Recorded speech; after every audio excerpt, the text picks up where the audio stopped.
الحمد للہ نحمده ونصلی علی رسولہ الکریم اما بعد فاعوذ باللہ من الشیطان الرجیم بسم اللہ الرحمن الرحیم۔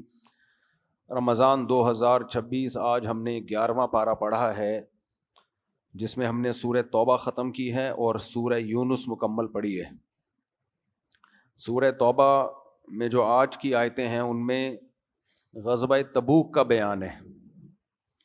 فتح مکہ کے بعد نبی صلی اللہ علیہ وسلم کو علم ہوا کہ شام کا جو بادشاہ تھا عیسائی وہ مدینہ پہ چڑھائی کرنے کے لیے آ رہا ہے، تو آپ نے ارادہ کیا کہ اس کو مدینہ آنے سے پہلے روک لیا جائے۔ تو آپ صلی اللہ علیہ وسلم تبوک کے مقام پر پہنچے تو وہ لوگ پھر واپس چلے گئے۔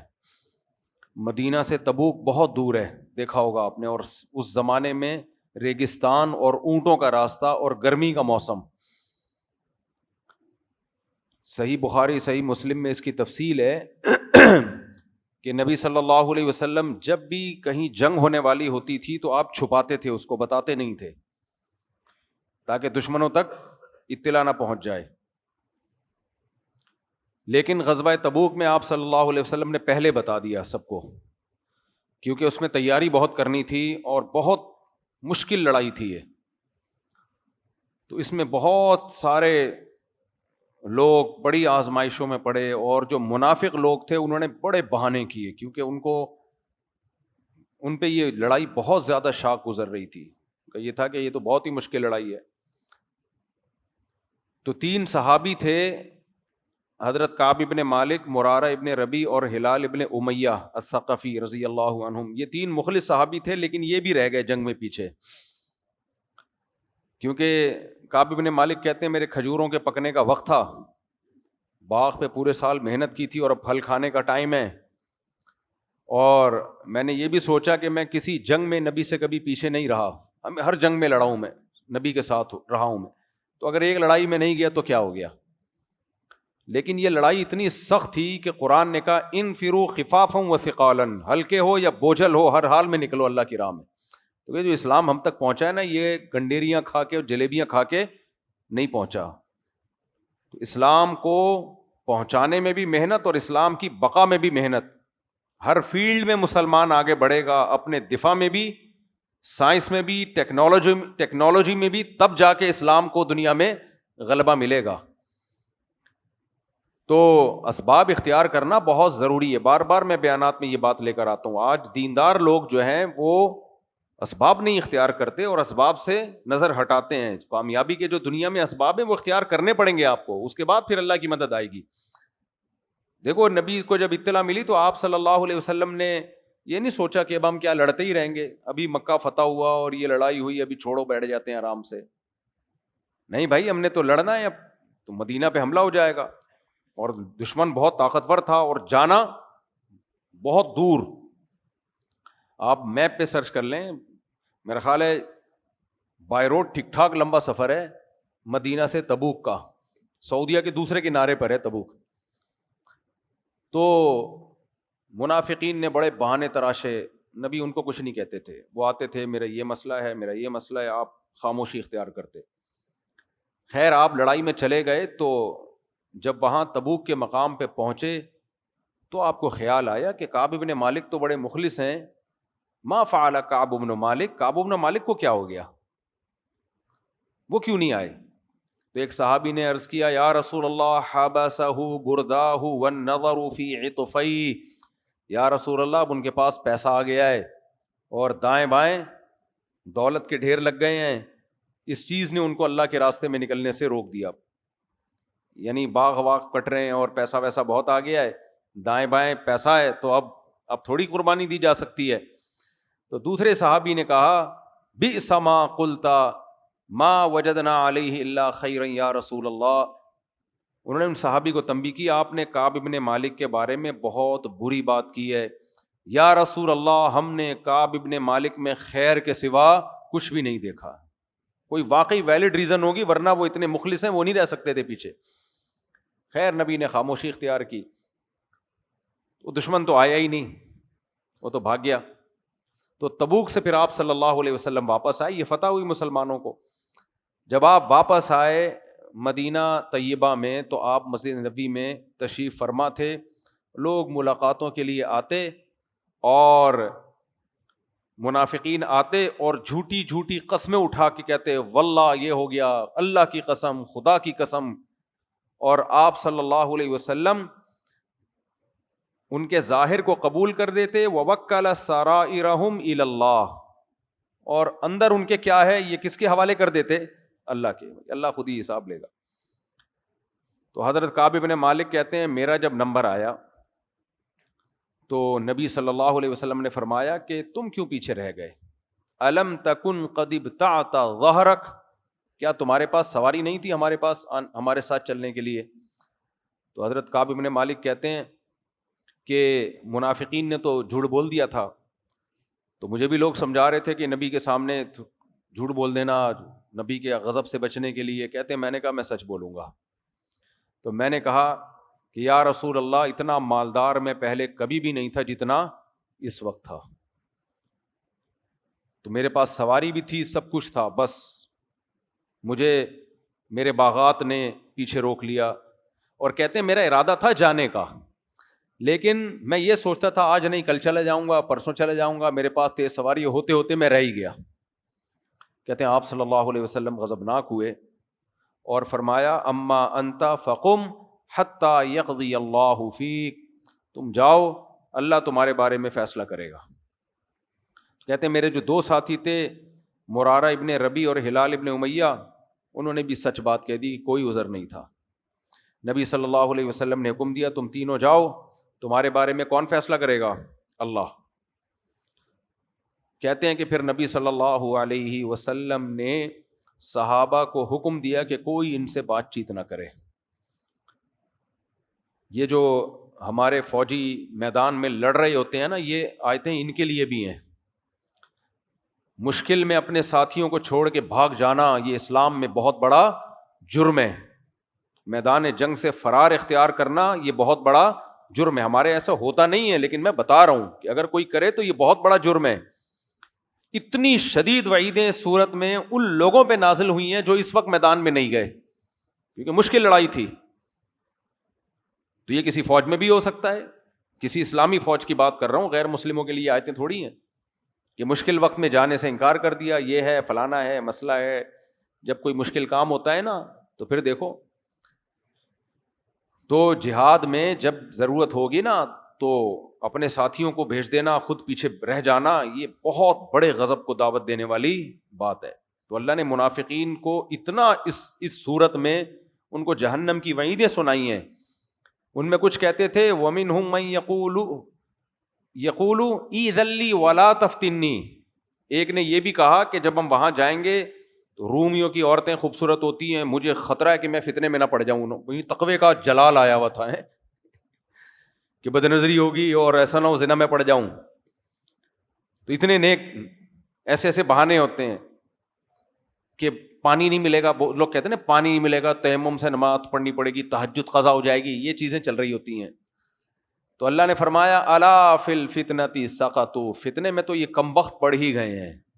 نبی جا رہے ہیں, صحابہ جا رہے ہیں اور یہ کہہ رہے ہیں ہم نہیں جا رہے, اس سے بڑا کیا فتنہ ہوگا؟ وہ بد نظری کا فتنہ کم ہے, مشکل وقت میں اپنے ساتھیوں کو چھوڑ دینا یہ فتنہ زیادہ ہے. تو تینوں کے بارے میں فیصلہ کیا. بھائی کیوں نہیں تھے, یہ تو بڑی سخت لڑائی تھی, اس میں تو ضرورت تھی. تو آپ صلی اللہ علیہ وسلم نے فرمایا کہ اللہ فیصلہ کرے گا, اور اللہ کا فیصلہ کیا ہوا کہ ان کا بائیکاٹ کر دیا جائے. کہتے ہیں سب نے بات چیت کرنا چھوڑ دی. کہتے ہیں وہ جو میرے دو ساتھی تھے, اچھا نبی نے ہماری بیویوں کو بھی حکم دیا تم بھی اپنے شوہروں سے دور ہو جاؤ, زوجہ کو بھی اجازت نہیں تھی اپنے شوہر کے ساتھ رہنے کی. کہتے ہیں وہ جو میرے دو ساتھی تھے ہلال ابن امیہ اور مرارہ ابن ربی, ان کی ازواج نبی کے پاس آئیں کہ ہمارے شوہر ان کی عمر زیادہ ہے, ہم اگر انہیں چھوڑ کے اپنے ماں باپ کے گھر چلے جائیں گے تو ان کی کیئر کرنے والا, ان کی حفاظت کرنے والا کوئی بھی نہیں ہے. تو نبی نے پھر ان کو اتنی اجازت دے دی کہ خدمت کے لیے گھر میں رہ سکتی ہو. کہتے ہیں میں جوان تھا, مجھے تو یہ بھی کہتے ہوئے شرم آ رہی تھی کہ اپنی بیوی کو بولوں کہ تم جا کے نبی سے پوچھو, تو مجھے تو شرم آ رہی تھی, تو میری بیگم بھی کہاں چلی گئی, وہ بھی اپنے والدین کے یہاں. کہتے ہیں تو اب سب نے بات چیت اور کلام ختم کر دیا. کہہ رہے ہیں ایسا لگ رہا تھا جیسے قرآن نے بیان کیا ہے, قرآن نے بیان کیا حتی اذا ضاقت علیہم الارض بما رحبت, کہ زمین ان پر اپنی کشادگی کے باوجود تنگ ہو گئی. کہتے ہیں جیل خانہ لگنے لگی تھی زمین. اسی حالت میں کئی دن گزر گئے. کہتے ہیں میں سلام کرتا تو سلام کا جواب نہ دیا جاتا, یہاں تک کہ نبی صلی اللہ علیہ وسلم اگر مجھے دیکھ بھی رہے ہوتے تھے تو میں آپ کی طرف نظر کرتا تو آپ چہرہ انور کو پھیر لیا کرتے. اب دیکھو حضرت کعب ابن مالک کا شمار بڑے خاندانی لوگوں میں اور سرداروں میں ہوتا تھا, تو کس قدر دیکھنے میں ذلت کی بات ہے نا. یہ ہمیشہ قربانی دیو, ایک دفعہ رہ گئے ہو اور اتنا سخت قسم کا بائیکاٹ. 30-40 دن اسی حال میں گزر گئے. تو کہتے ہیں مجھے خوف یہ تھا کہ اگر میری موت واقع ہو گئی, نبی اسی طرح ناراض رہ گئے تو میرا بنے گا کیا. تو ایسے موقع پہ آپ کو پتہ ہے کہ جو دشمن ہیں وہ فائدہ اٹھانے کی کوشش کرتے ہیں. کہہ رہے میں مدینہ کے بازار میں چل رہا تھا کہ اچانک مجھے ندا سنائی دی, من یدل علی کعب بن مالک. کوئی غیر مسلم بادشاہ تھا, روم کا یا فارس کا, مجھے ابھی پورا یاد نہیں ہے, یہ واقعہ پڑھے ہوئے بھی بہت ٹائم ہو گیا. تو وہ بادشاہ کی طرف سے کوئی سفیر آیا ہوا تھا مدینہ میں, اور ندا لگا رہا تھا اپنی جو بھی ان کی زبان تھی اس کا ترجمہ ظاہر ہے لوگوں نے کیا ہوگا. من یدلک علی کعب بن مالک, بھائی کوئی ہے جو کعب بن مالک کے بارے میں بتائے. کعب بن مالک کون ہے؟ کہتے ہیں لوگ صرف انگلی سے اشارہ کر رہے تھے, نام بھی نہیں لے رہے تھے میرا کہ وہ ہیں. کہہ رہے وہ میرے پاس آیا, اس نے مجھے بادشاہ کا خط دیا. کہتے ہیں میں نے وہ خط پڑھا تو اس میں لکھا ہوا تھا, ہمیں پتا چلا ہے کہ تمہارے ساتھیوں نے تمہارے ساتھ ناانصافی کی ہے, تمہارے ساتھ ظلم ہو رہا ہے, تمہارا بائیکاٹ کیا جا رہا ہے, تم عزت دار آدمی ہو, عزت کے قابل ہو, اگر تمہیں یہاں عزت نہیں مل رہی ہے آؤ ہمارے پاس, ہم تمہیں اچھا ٹھکانہ دیں گے. ایسا ہوتا ہے کہ نہیں ہوتا؟ ایسے موقع پہ شیطان ورغلاتا ہے کہ ابے ہمارے لوگوں نے تو ہمیں ویلیو دی نہیں ہے, ہم تو کر کر کے تھک گئے ان کے لیے, ایک دفعہ ہم پیچھے رہ گئے تھے اور غلطی ہے ہم نے سچ بول دیا. ہم بھی جھوٹ بولتے تو, اور وہ جھوٹے پھر بھی رہے ہو مکار جو منافق ہیں, وہ ناشتے گاتے پھر رہے ہو جو جھوٹی قسمیں اٹھا کے آئے ہیں, ان کا کوئی بائیکاٹ نہیں ہو رہا. کس قدر شیطان کو موقع ملے گا نا ورغلانے کا. لیکن صحابہ کا حوصلہ چھوٹا نہیں تھا, بہت بڑا حوصلہ تھا. حضرت کعب ابن مالک نا آخر عمر میں نابینا ہو گئے تھے, تو اس وقت یہ واقعہ اپنے بیٹے کو سنا رہے تھے, اور انہوں نے پھر یہ محدثین نے ان سے لیا یہ واقعہ. تو کہتے ہیں کہ میں نے پھر کیا ہوا, میں نے کہا کہ جہاں میرے پر ایک آزمائش آئی تھی نا غزوہ تبوک میں پیچھے رہ گیا تھا, یہ اللہ نے دوبارہ مجھے آزمایا ہے. تو کہتے ہیں میں نے وہ خط پھاڑ کے جلا دیا, اس کو ٹھینگا دکھا دیا کہ نکل یہاں سے. تو کہتے ہیں 50 دن اس طرح گزر گئے, 50 دن. اور کہتے ہیں میری وہ حالت ہو گئی جو قرآن نے بیان کی ہے, حتی اذا ضاقت علیہم الارض بما رحبت وظنوا الا ملجا من اللہ الا الیہ. ان کو یقین ہو گیا اب اللہ کا در کھٹکھٹائے بغیر کچھ بھی حاصل نہیں ہو سکتا. لوگوں سے امید مت لگاؤ, اللہ ہی کر سکتا ہے کچھ. کہتے ہیں 50 دن گزرنے کے بعد, اچھا جو 2 باقی صحابی تھے نا, ان کی ازواج نے نبی کو یہ بھی بتایا, نبی نے فرمایا نا کہ اپنے شوہروں کو چھوڑ دو, تو انہوں نے کہا کہ وہ بوڑھے ہیں, تو آپ نے فرمایا ٹھیک ہے پھر میاں بیوی کا تعلق نہ ہو جو ہم بستری ہوتی ہے. تو انہوں نے کہا یا رسول اللہ جب سے ان کو سزا ملی ہے انہیں کسی چیز میں کوئی دلچسپی نہیں ہے سوائے رونے کے. یعنی ان پہ اتنا شاک گزر رہا ہے, ایسا غم کا پہاڑ ٹوٹا ہے کہ رونے کے علاوہ ان کا کوئی کام نہیں ہے. تو کہتے ہیں کعب بن مالک کہ 50 دن جب گزرے تو میں نے اپنے گھر کی چھت پہ فجر کی نماز پڑھی, دور ہوگا شاید مسجد سے گھر. تو کہتے ہیں مجھے ایک پکارنے والے کی پکار سنائی دی, مسجد نبوی سے اس نے پکارا، سلا پہاڑ پہ چڑھ کے وہاں سے تھوڑا سا دور، اور زور سے آواز آئی یا کعب ابن مالک ابشر، بس یہ جملہ، اے کعب ابن مالک مبارک ہو، صحیح ہے نا، خوشخبری قبول کرو، مبارک ہو۔ کہتے ہیں میں سمجھ گیا کہ اللہ نے میری توبہ قبول کر لی ہے۔ اتنے میں ایک گھوڑے پہ دوڑتا ہوا ایک صحابی آئے، انہوں نے خوشخبری سنائی کہ اللہ کے نبی نے تمہاری اعلان کر دیا ہے فجر کی نماز کے بعد کہ کعب بن مالک کی توبہ اور ان کے باقی ساتھی ہیں ان کی توبہ قبول ہو گئی۔ کہتے ہیں نبی سے جب یہ خبر سنی صحابہ نے نا، اتنا خوش ہوئے کہ دوڑے میرے گھر کی طرف مجھے خبر دینے کے لیے۔ تو کچھ پیدل جا رہے، ایک صحابی نے کیا کیا، گھوڑے پہ سوار ہوئے کہ میں ذرا، ایسی جب خوشی کی بات ہوتی ہے ہر شخص چاہتا ہے پہلے میں پہنچاؤں، یہی ہوتا ہے نا کہ میں پہلے پہنچاؤں۔ تو کہتے ہیں ایک صحابی تیز رفتار گھوڑے پہ بیٹھے، تو دوسروں نے کیا کیا، دوسرے صحابی نے، انہوں نے کہا کہ یہ جب تک پہنچیں گے نا میں پہاڑ پہ چڑھ کے چیخ مار دیتا ہوں زور سے، کیونکہ آواز کی رفتار، آگے ان کے الفاظ ہیں، آواز کی رفتار گھوڑے کی رفتار سے تیز ہے۔ تو وہ پہاڑ پہ چڑھ کے انہوں نے زور سے چیخ مار دی کہ بھائی یہ جب تک گھوڑے میں پہنچیں گے نا میری آواز پہلے پہنچ جائے گی۔ تو کہتے ہیں میں اتنا خوش ہوا، میرے پاس کچھ بھی نہیں تھا اس وقت، یعنی اس وقت فی الحال، ویسے تو مالدار تھے، تو ایک جوڑا تھا جو میں نے ان کو، جو خوشخبری دینے والے کو گفٹ دے دیا۔ یہ بھی صحابہ کی سنت ہے کہ آپ کو کوئی اچھی خبر دینا، کہ آپ کی بیوی میکے چلی گئی ہے، اس طرح کی کوئی خبر دے تو اسے کوئی گفٹ دینا اچھی بات ہوتی ہے کہ یار تم نے ہمیں خوش کیا کہ چلو۔ کنجوس آدمی بولے گا تو خوش کیا کیا، وہ تو خبر دی ہے نا، اس نے تھوڑی کوئی خوشی دی ہمیں، تو بھائی کوئی بات نہیں، گفٹ کے لیے بہانے ہوتے ہیں، آپ کو اس نے خوش کر دیا خوشخبری دے کے، تو وہ دے دو، کچھ پیسے پکڑا دو اس کو۔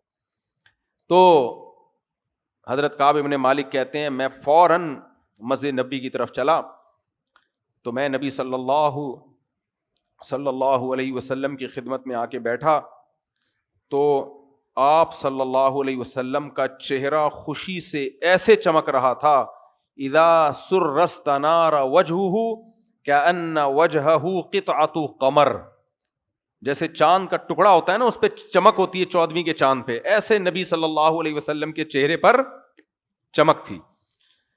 حضرت کعب بن مالک کہتے ہیں جب میں نبی کی خدمت میں آ کے بیٹھا تو آپ صلی اللہ علیہ وسلم نے فرمایا یا کعب بن مالک ابشر بخیر یوم مر علیک منذ ولدتک امک۔ کیا زبردست الفاظ ہیں، اے کعب بن مالک اس دن کی خوشخبری قبول کر، ایسے دن کی میں تجھے آپ کو مبارکباد دے رہا ہوں کہ اس سے زیادہ خوشی کا دن آپ کی زندگی میں نہیں آیا۔ اب دیکھو کتنی خوشیوں کے ٹائم آئے ہوں گے نا، لیکن نبی بھی جانتے تھے کہ کعب بن مالک کے لیے اس سے زیادہ خوشی کا دن نہیں ہے۔ کیوں؟ مسلمان کے لیے نا سب سے خوشی کا دن وہ ہوتا ہے جس دن اس کو یقین ہو جائے کہ میرا رب مجھ سے خوش ہو گیا، میرے گناہ معاف ہو گئے، میری غلطی معاف ہو گئی ہے۔ مسلمان کے لیے اس سے بڑی کیا خوشی ہوگی، اس کو تو آخرت کو سامنے رکھتا ہے نا۔ جیسے ہی نبی نے فرمایا نا ابشر بخیر یوم مر علیک منذ ولدتک امک، اے کعب اس دن کی مبارک قبول کر کہ اس سے بڑا خوشی کا دن تیری زندگی میں نہیں آیا۔ حضرت کعب بن مالک کہتے ہیں میں نے فوراً پوچھا ہل من عندک ام من عند اللہ یا رسول اللہ، یہ معافی آپ کی طرف سے ہے یا اللہ کی طرف سے؟ یعنی ان کو یہ خطرہ تھا کہ شاید نبی کو جو تکلیف ہوئی میرے عمل سے وہ تو معاف ہو رہی ہے، لیکن ابھی گناہ میرا اعمال نامے میں لکھا ہی ہوگا، وہ قیامت میں حساب دینا پڑے گا، تو یہ تسلی کر لو تاکہ پھر میں خوش ہوں نا۔ پائیدار خوشی ہے بھی کہ نہیں ہے؟ تو فوراً کہتے ہیں نبی نے جب مبارکباد دی نا، ہم تو دیکھو کوئی مبارکباد دے گا تو ہم فوراً خیر مبارک کہیں گے نا، تو فوراً حضرت کعب نے رپلائی نہیں کیا ہے، بلکہ پہلے تسلی کی ہے کہ یہ واقعی سچی مچی کی پائیدار خوشی ہے یا نہیں ہے، کیونکہ دو جہتیں ہیں نا اس پہلو کی، ایک تو نبی کو تکلیف ہوئی ہے وہ تو پھر نبی معاف کریں گے، اور ایک اللہ کی نافرمانی بھی تو ہوئی ہے تو وہ نبی تھوڑی معاف کر سکتے ہیں، وہ کون معاف کرے گا؟ اللہ۔ دیکھو اس سے پتہ چلتا ہے صحابہ کا عقیدہ توحید کتنا مضبوط تھا، عقیدہ توحید کتنا مضبوط تھا کہ غلطی ہوئی ہے تو معافی بھی کس کی طرف سے ہوگی؟ اللہ کی طرف سے. تو فوراً کہتے ہیں میں نے پوچھا حل من عندک ام من عند اللہ، یا رسول اللہ جو آپ خوشخبری سنا رہے ہیں یہ آپ کی طرف سے ہے یا اللہ کی طرف سے؟ نبی نے فوراً جواب دیا لا بل من عند اللہ، یہ کس کی طرف سے ہے؟ اللہ کی طرف سے. اور دیکھو وحی کی دو قسمیں ہیں، ایک وحی وہ ہوتی ہے جو نبی پہ وحی نازل ہوتی ہے لیکن وہ قرآن کا حصہ نہیں بنتی، اس میں مضمون اللہ کا ہوتا ہے، الفاظ کس کے ہوتے ہیں؟ نبی کے. اس کو وحی غیر مطلوع کہا جاتا ہے جس کی تلاوت نہیں کی جاتی. جتنی بھی حدیثیں ہیں وہ بھی اللہ ہی کا حکم ہے لیکن وہ الفاظ اس میں کس کے ہیں؟ نبی کے. جیسے حضرت عائشہ پہ جب تہمت لگی نا تو حضرت عائشہ فرماتی مجھے یہ یقین تو تھا کہ اللہ میری برات کا یعنی مجھے پاک دامن قرار دے گا، لیکن مجھے یہ خیال تھا کہ نبی کی زبان سے اللہ کہلوا دے گا کہ یہ پاک ہے. مجھے یہ امید نہیں تھی کہ اللہ وہی بنا کے نازل کر دے گا کیونکہ وہ زیادہ ویلڈ ہے نا، وہ تو اللہ کا کلام ہے باقاعدہ. تو حضرت کعب ابن مالک کو بھی یہ توقع نہیں تھی کہ نبی معاف کریں گے یا اللہ بھی معاف کرے گا، لیکن اللہ قرآن میں نازل کر دے گا وہ. تو اللہ نے ان کی توبہ قرآن میں نازل کر دی جو آج ہم نے پڑھی آیتیں وَعَلَى الثَّلَاثَةِ الَّذِينَ خُلِّفُوا. اللہ کہتا ہے کہ لَقَدْ تَابَ اللَّهُ عَلَى النَّبِيِّ وَالْمُهَاجِرِينَ وَالْأَنصَارِ. اللہ نے نبی پر بھی رحم کیا، انصار پہ بھی اور مہاجرین پہ بھی، جنہوں نے ساعۃ العسرہ اس سخت موقع پہ نبی کا ساتھ دیا. یعنی اللہ نے غزوہ تبوک میں جانے والوں کی بہت زیادہ حوصلہ افزائی کی. من بعد ما کاد یزیغ قلوب فریق منہم. حالانکہ انہی میں کچھ لوگ ایسے تھے جن کا دل تنگ ہو رہا تھا، یعنی اتنی مشکل لڑائی تھی کہ کچھ اپنے لوگ بھی جانے سے ہچکچا رہے تھے. ایسے موقع پہ جنہوں نے نبی کا ساتھ دیا اللہ نے ان پر خاص شفقت اور رحمت کی ہے. انہ بہم رؤوف الرحیم. اللہ ان پر بہت مہربان اور رحم کرنے والا ہے. اس سے ہمیں یہ بھی پتہ چلتا ہے کہ آپ کے ماتحت لوگ اگر کسی مشکل میں آپ کا ساتھ دیں تو ان کی بھرپور حوصلہ افزائی کرنی چاہیے. ماں باپ کی دو قسمیں ہوتی ہیں، ایک جو ہر وقت چپیٹے لگاتے رہتے ہیں، ٹھیک ہے نا، اچھا کرو برا کرو چماٹا ہی آنا ہے، تانے ہی مل رہے ہیں.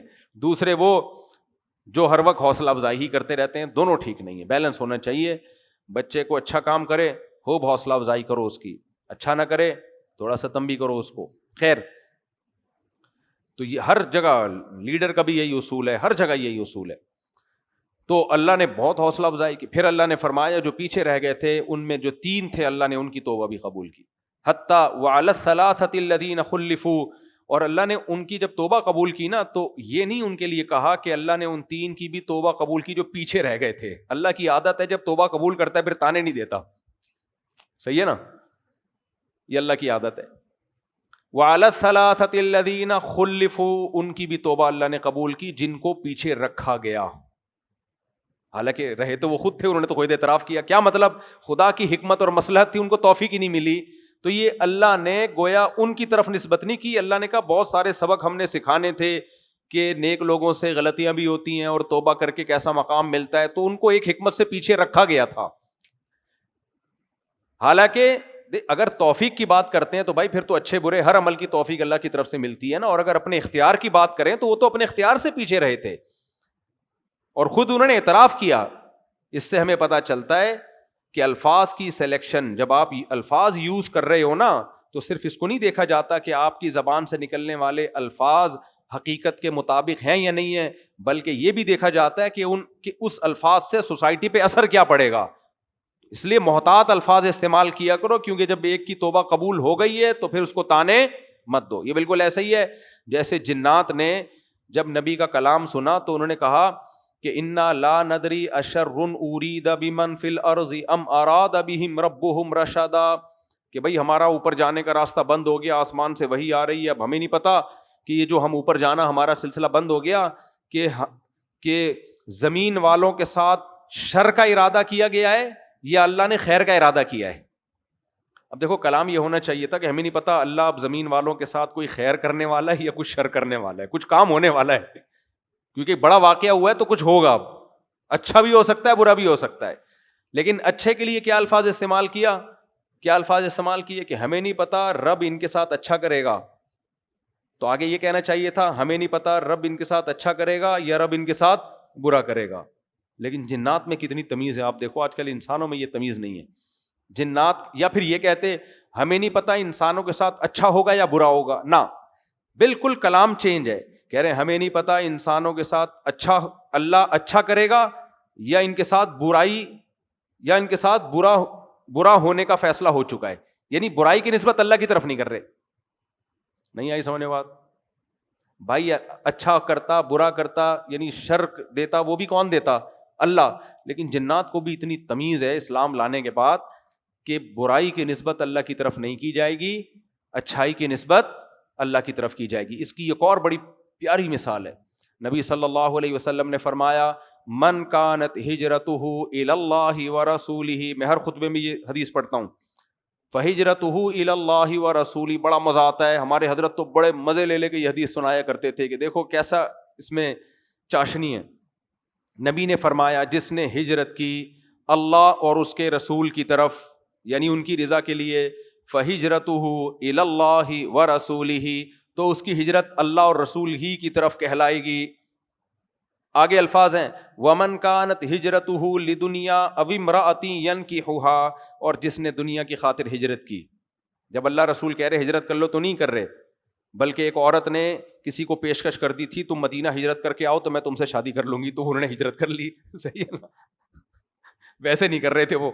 تو اس پہ نبی نے یہ حدیث بیان کی کہ جس نے ہجرت کی اللہ اس کے رسول کی طرف تو اس کی ہجرت اللہ اس کے رسول کی طرف.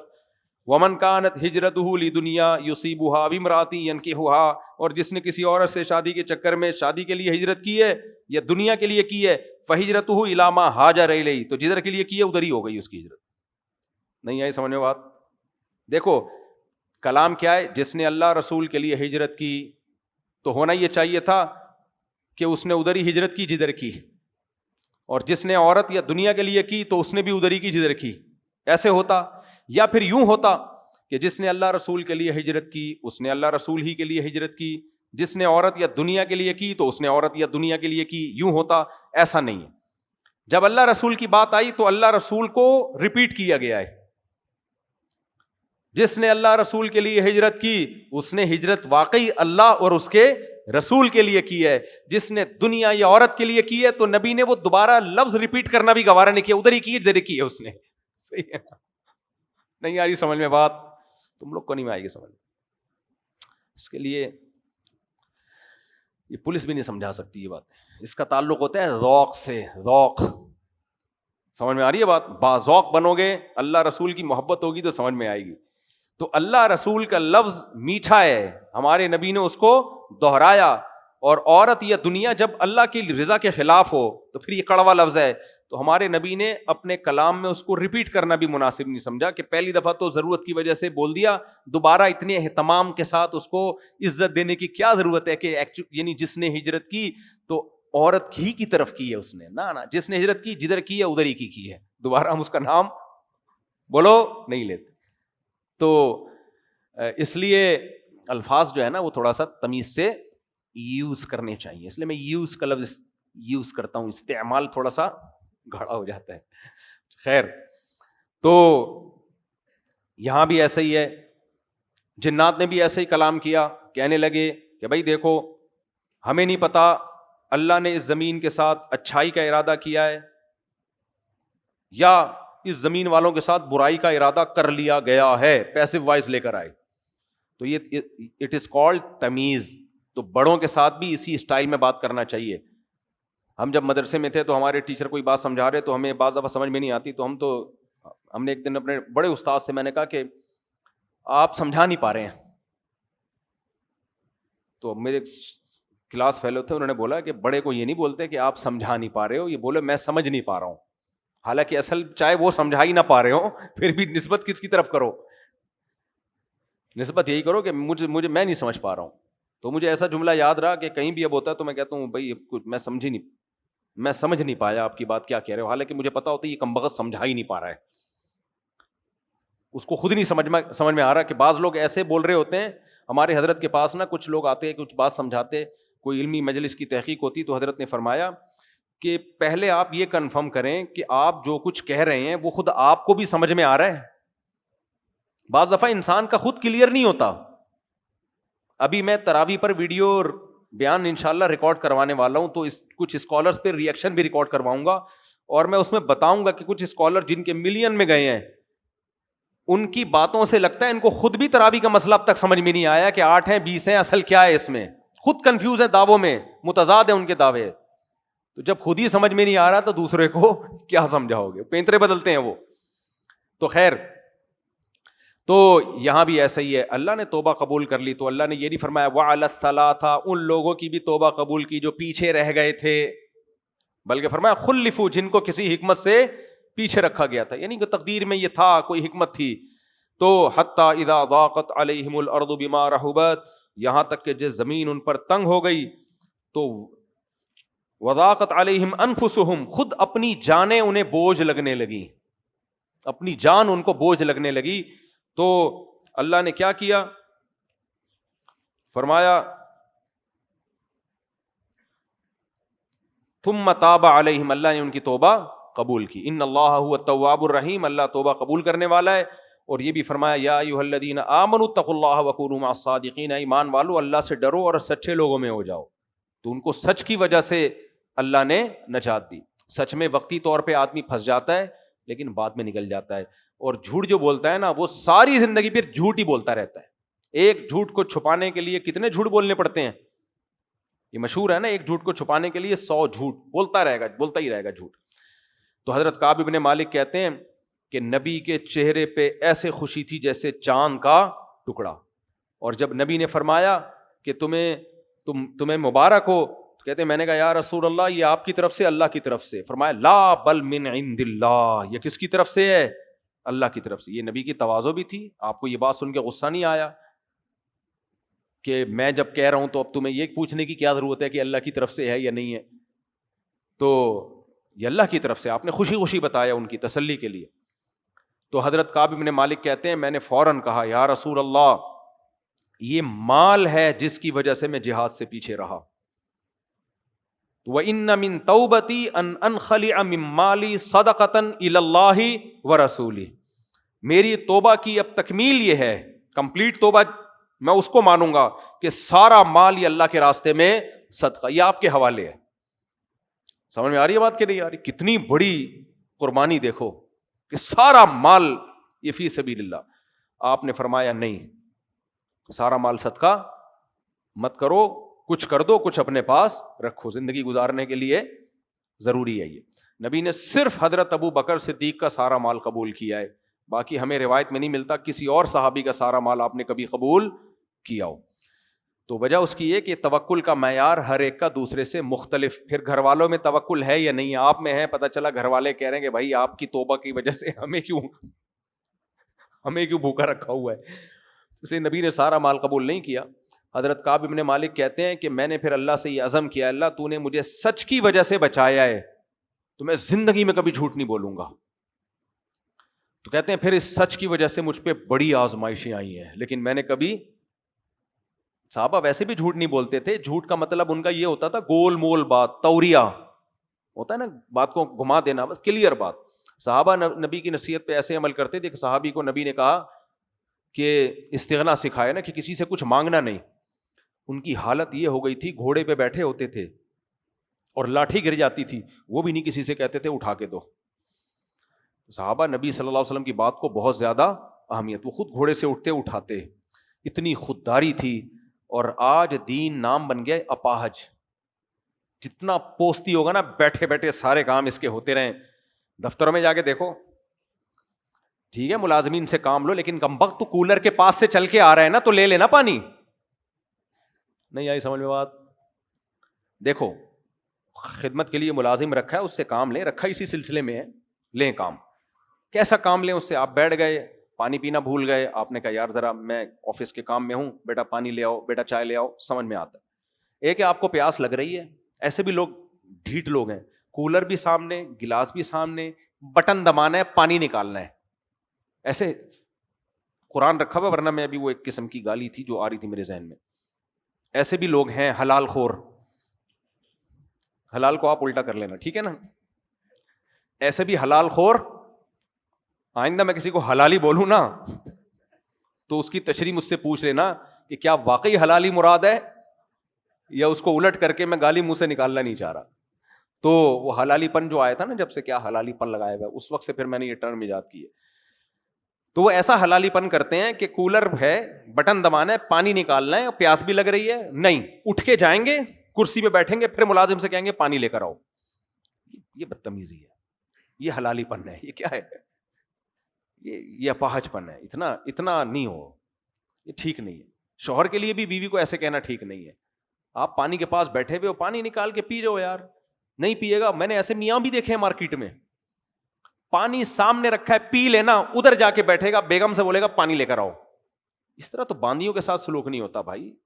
تو یہ چل رہا ہے مارکیٹ میں. تو استغنا بڑی نعمت ہے. میں یہ نہیں کہہ رہا آپ ملازمین سے کام نہ لیں, بعض دفعہ انسان کے کام ایسے ہوتے ہیں کہ اس کو ملازم رکھنے پڑتے ہیں. اگر وہ سارے کام خود کرے گا تو اس اہم کام نہیں کر پائے گا وہ.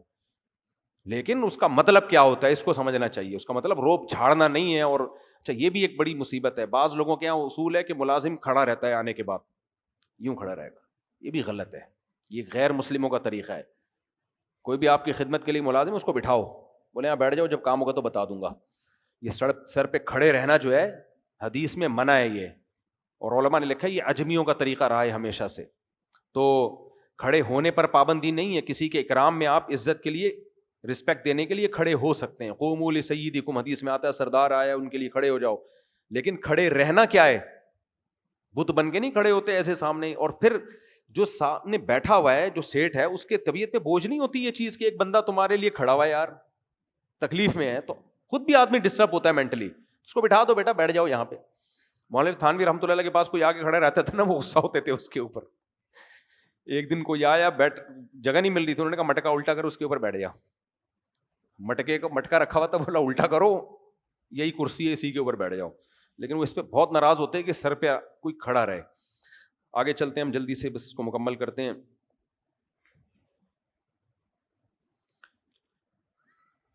ان آیتوں میں اللہ نے یہ بھی فرمایا وما کان المؤمنون لینفروا کافہ, مومنین کے لیے یہ مناسب نہیں کہ سب کے سب جہاد میں نکل جائیں. پہلے تو کوئی باقاعدہ فوج نہیں تھی نا, تو سارے ہی جا رہے ہوتے تھے. تو اللہ نے فرمایا کہ سب بھی نہیں, پیچھے بھی کام ہے, ہر طرح کے شعبے زندہ ہونا ضروری ہے. اب تو ملکوں کی فوجیں بن چکی ہیں. حضرت عمر رضی اللہ تعالیٰ عنہ کے دور سے باقاعدہ یہ منظم ہونا شروع ہو گیا تھا. تو اب تو فوجیں, اب تو ظاہر ہے اب فوج لڑتی ہے. لیکن اگر فوج کسی ملک میں ناکافی ہو جائے لڑائی کے لیے, کسی اسلامی ملک کی بات کر رہا ہوں, تو پھر عوام پہ بھی جہاد فرض ہو جاتا ہے. اور پتہ ہے جہاد ایک ایسی چیز ہے کہ جب فرض عین ہوتا ہے نا, تو حکومت پر واجب ہوتا ہے کہ اگر فوج کمزور پڑ رہی ہے تو جتنے جوان ہیں ان کو بھی لتر لگا کے بھیجے وہ بارڈر پہ, سمجھ رہے ہیں, اور ان کے لیے پیچھے رہنا جائز نہیں ہے. اور اگر وہ بھی کافی نہیں ہو رہے تو پھر عورت پہ بھی واجب ہو جاتا ہے کہ وہ بھی لڑے جا کے. فقہاء نے جہاد کے احکام بہت تفصیل سے بیان کیے ہیں کہ سب پہ واجب ہو جائے گا, جتنے بھی جوان ہیں, عوام پہ بھی واجب, اور حکومت پر یہ بھی واجب ہو جائے گا کہ اگر یہ کافی نہیں ہو رہے تو زبردستی بھیجے ان کو. تو ہلکی چیز نہیں ہے اپنے ملک کا دفاع اور قوم کا دفاع اور جو ہے اہل اسلام کا دفاع, یہ اتنی ہلکی چیز نہیں ہے کہ لڑو. اب دیکھو ملک میں جب کوئی لڑائی شروع ہوتی ہے, لوگ فوجیوں کا مذاق اڑانا شروع کر دیتے ہیں, کچھ بدبخت لوگ. یہ بہت بڑا جرم ہے, یاد رکھو, بہت بڑا جرم ہے. ایسے موقع پہ جب جنگ ہو رہی ہو نا, جنگ, اس موقع پہ کوئی مذاق اڑائے نا اپنے فوجیوں کا, 100 اختلافات ہمیں بھی ہیں, میں بیان بھی کرتا رہتا ہوں.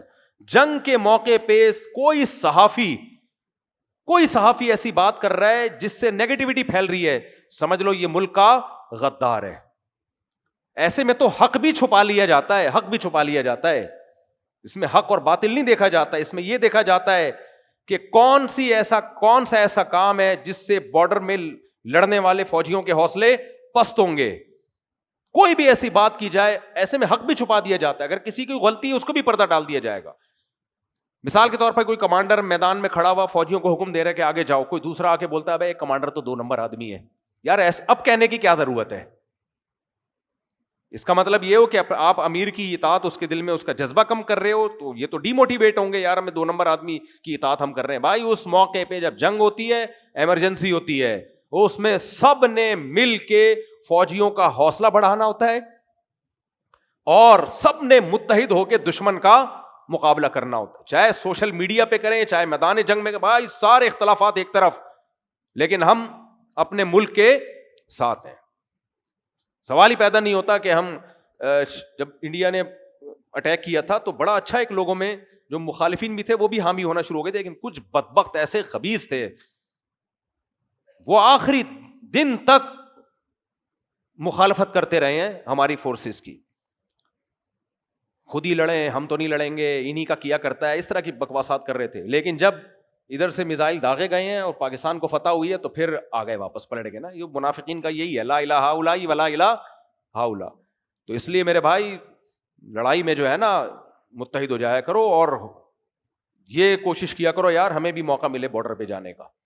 ابھی جب مودی نے میزائل مارے تھے نا تو کئی لڑکوں کے فون آئے، مصعب ہمیں بھی لے کے جاؤ بارڈر پہ. میں کہتا یار میں خود کوشش کر رہا ہوں، ہم بھی 2-4 ٹھش پش کرنے جا کے کیا ہے، گولا آ گیا تو شہید ہو جائیں گے اور کیا ہے. سیدھا حدیث میں آتا ہے الجہاد مختصر طریق الجنہ، جنت کا سب سے شارٹ راستہ کون سا ہے؟ جہاد ہے. ویسے ہمارے کون سے اتنے اچھے اعمال ہیں، وہاں لتر لگنے کا زیادہ خطرہ ہے ہم سب کو. تو سب سے آسان راستہ یہ ہے. تو بارڈر پہ لڑائی ہو، فوجی کمزور پڑ رہے ہو، ہر نوجوان کا جذبہ ہونا چاہیے مجھے بھیجو یار. لیکن اللہ کا شکر ہے جب یہ بنیان مرصوص آپریشن ہوا تو بہت سے نوجوانوں کا جذبہ تھا، میرا اپنا بھی جذبہ تھا، لیکن کوئی لنک ہی نہیں مل رہا تھا کدھر سے جائیں. میں نے کہا یار مزہ نہیں آ رہا تھا، خدا کی قسم بستر پہ مزہ نہیں آ رہا تھا یار. ادھر جاؤ یار 2-4 میزائل تو داغو نہ جا کے، انگلی کٹا کے ہی شہیدوں میں نام لکھوا دو.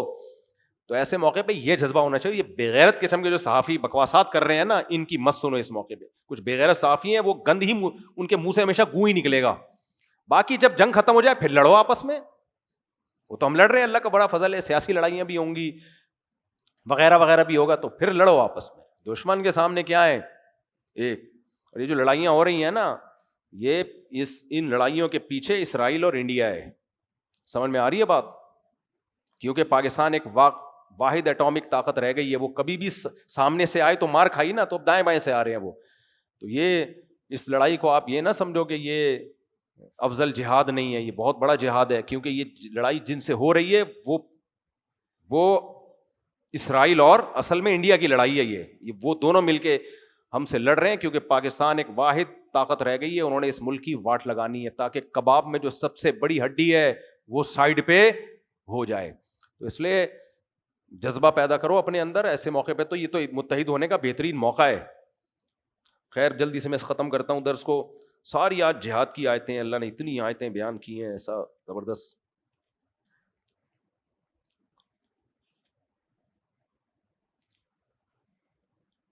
یا ایھا الذین آمنوا قاتلوا الذین یلونکم من الکفار ولیجدوا فیکم غلظہ. اللہ فرماتے ہیں جو کفار سے جب لڑائی کرو نا تو ان کو چاہیے تمہارے اندر سختی محسوس کریں. صحیح ہے نا؟ کیا محسوس کریں؟ جب لڑائی ہو تو ان کو لگے کہ غلط لوگوں سے ہمارا پالا پڑ گیا ہے. وَاعْلَمُوا أَنَّ اللَّهَ مَعَ الْمُتَّقِينَ، اور جان لو اللہ پرہیزگار لوگوں کے ساتھ ہے. تو جہاد میں برائیوں سے اجتناب کی بڑی اہمیت ہے. نماز کی پابندی، اللہ کا ذکر کثرت سے، ان سب چیزوں کا اہتمام کرنا چاہیے. پھر اس کے بعد ہم نے سورہ یونس پڑھی ہے. میں بس 5 منٹ درس دے کے ختم کرتا ہوں. سورہ یونس میں اللہ نے فرمایا اکان للناس عجبا ان اوحینا الی رجل منہم ان انذر الناس. بڑا مزہ آتا ہے یہ سورت پڑھنے میں بھی.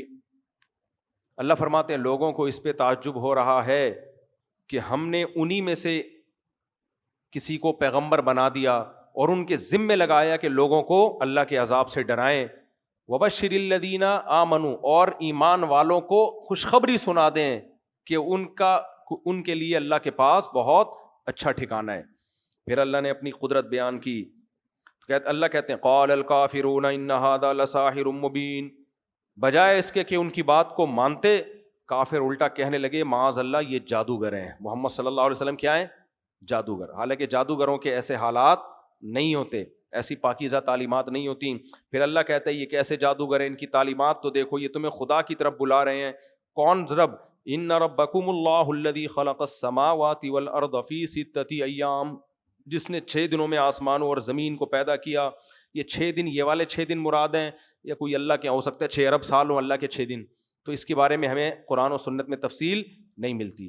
لیکن قرآن نے پھر 6 دنوں کا تذکرہ کیوں کرتا ہے؟ اس لیے کہ تورات اور انجیل میں 6 دن ہیں، تاکہ یہودیوں کو یقین آ جائے، مسیحیوں کو بھی، کہ یہ کتاب پچھلی کتابوں سے الگ نہیں ہے.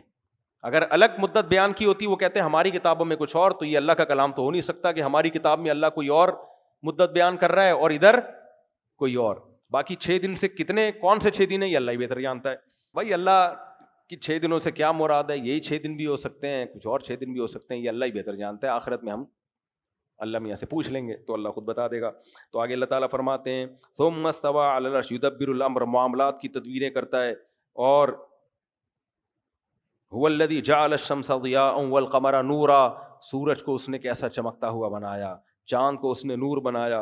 وقدرہ منازل، چاند کی منزلیں کیسی طے کر دی ہیں اس نے، کیسی خوبصورت کیلکولیشن ہے.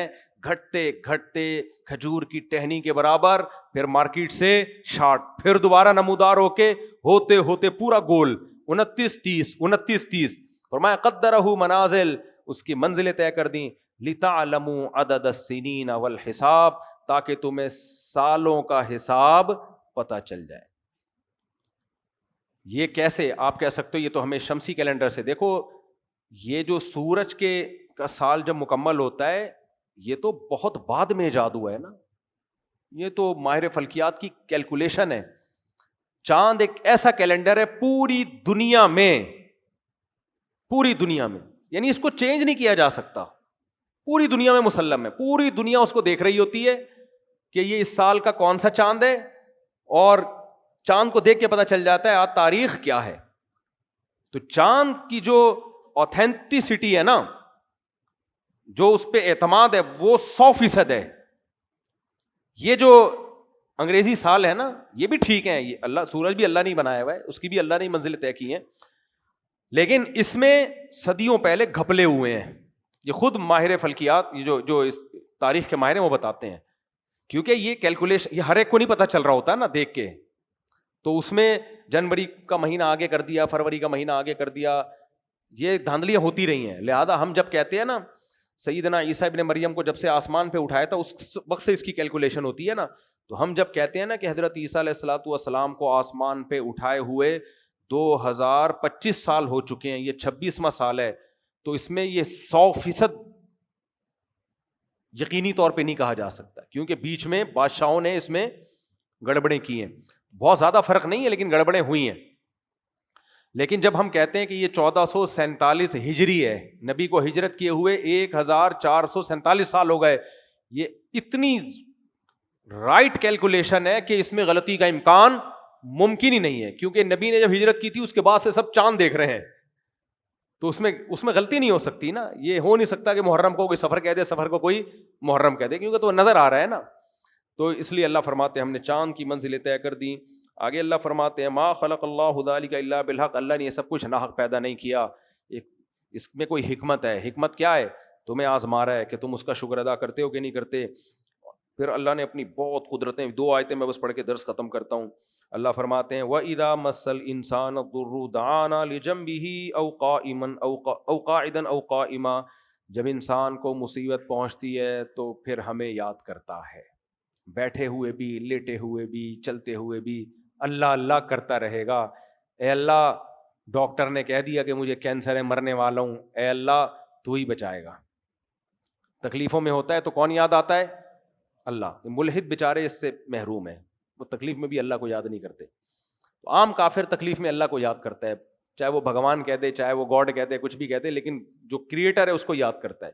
اللہ فرماتے ہیں فَلَمَّا كَشَفْنَا عَنْهُ ضُرَّهُ، جب ہم مصیبت کو دور کر دیتے ہیں، مَرَّ كَأَن لَّمْ يَدْعُنَا إِلَّا ضُرٍّ مَّسَّ، ایسے ہو جاتا ہے جیسے اس نے کبھی ہمیں پکارا ہی نہ ہو، بھول جاتا ہے بالکل. اللہ فرماتے ہیں پھر اسی آیت کو اللہ نے ایک دوسرے انداز سے بیان کیا. فرمایا جب تم سفر میں ہوتے ہو، اذا کنتم فی الفلک، کشتی میں، وجرین بہم بریح طیبۃ وفرحوا بها، آرام سے سفر ہو رہا ہوتا ہے، جاءتھا ریح عاصف، ایک طوفانی ہوائیں چلتی ہیں، پہلے زمانے میں تو پتہ ہی نہیں ہوتا تھا نا کب طوفان آ رہا ہے، اب تو پتہ چل جاتا ہے. کشتیاں طوفان میں لٹو کی طرح گھومتی تھیں اور یقین ہو جاتا تھا اب مریں گے. تو کیا کہتے ہیں، اللہ فرماتے ہیں دعوا اللہ مخلصین لہ الدین. جتنے مشرک ہیں نا، جو بتوں کو پکارتے ہیں اور جو کوئی چوہے کو، کوئی سورج کو، کوئی آگ کو، سب عبادتیں ہو رہی ہیں، سب کچھ چھوڑ چھاڑ کے یہ سارے مشرک کس کو پکارتے ہیں؟ اللہ کو. ان کو پتا ہے ابھی چوہا کچھ نہیں کرنے والا، گائے ماتا ابھی فی الحال رپورٹ یہ ہے کہ وہ کچھ بھی نہیں کرے گی. ہمارے جو بھگوان، جو بت ہیں، جو پتھر کے بنے ہوئے بت، کچھ بھی نہیں کر سکتے. اللہ کہتے ہیں وہاں تمہارے دل سے اندر سے آواز آتی ہے، اے اللہ بچانے والا کون ہے؟ صرف تو. یہ عام کافروں کے بارے میں کہا ہے، لیکن جو مسلمانوں کا مشرک ہے نا، وہ عام کافروں سے بڑا ڈھیٹ ہے. کیونکہ مجھے یاد ہے ایک دفعہ ایک صاحب تھے، وہ شپ پہ جاب کرتے تھے، بوڑھے ہو گئے تھے، مجھے اپنا واقعہ سنا رہے تھے کہ بیٹا ایک دفعہ ہم شپ میں تھے تو طوفان نے گھیر لیا ہمیں، جہاز ہچکولے کھانے لگا اور ہم سب مرنے لگے، سب اللہ کو یاد کرنے لگے. تو میں نے ان سب کو کہا کہ یا محمد کی تسبیح پڑھو، یا محمد، یا تو بچ جاؤ گے. میں نے دل میں، مجھے فوراً قرآن کی آیت آئی کہ ایسے عذاب میں تو اللہ کہتا ہے جو بت پرست ہے نا، وہ بھی سب کو چھوڑ کے کس کو پکارتے ہیں؟ اللہ کو. اور یہ اس مصیبت میں بھی نبی کو پکار رہے ہیں. تو یہ زیادہ بڑے ڈھیٹ ہوئے کہ نہیں ہوئے؟ وجہ اس کی یہ کہ ان کو توحید ملی تھی پیغمبر سے، انہوں نے اس کی قدر نہیں کی، تو دلوں پر اللہ نے کیا لگا دی؟ مہر. تو اس لیے اللہ فرماتے ہیں مشرک کیا کرتا ہے؟ اللہ کو پکارتا ہے اور کہتا ہے لئن انجیتنا من هذه، اے اللہ اگر تو نے ہمیں اس مصیبت سے نجات دے دی، لنکونن من الشاکرین، ہم شکر کرنے والوں میں ہو جائیں گے. اللہ فرماتے فلما انجاہم، جب اللہ بچا لیتا ہے، اذا ہم یبغون فی الارض بغیر الحق، پھر زمین میں ناحق ظلم کرنے لگتے ہیں، بھول جاتے ہیں اللہ کو. اس وقت تو بڑی توبہ طائب چل رہی ہوتی ہے، بھول جاتے ہیں.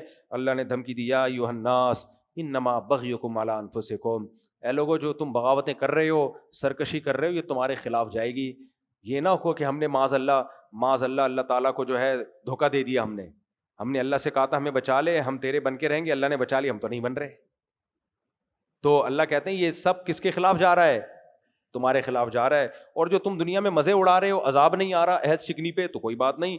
متاع الحیات دنیا، یہ دنیا کی زندگی کا تھوڑا سا سامان ہے، عیاشی کا تھوڑا سا سامان ہے. یہ بات خوب یاد رکھو، جو قرآن پڑھتا اور سنتا ہے وہ ایک چیز تو اس کے اندر پیدا ہونا ضروری ہے. اگر وہ نہیں پیدا ہوئی، اس کا مطلب اس پہ قرآن کا اثر زیرو ہے.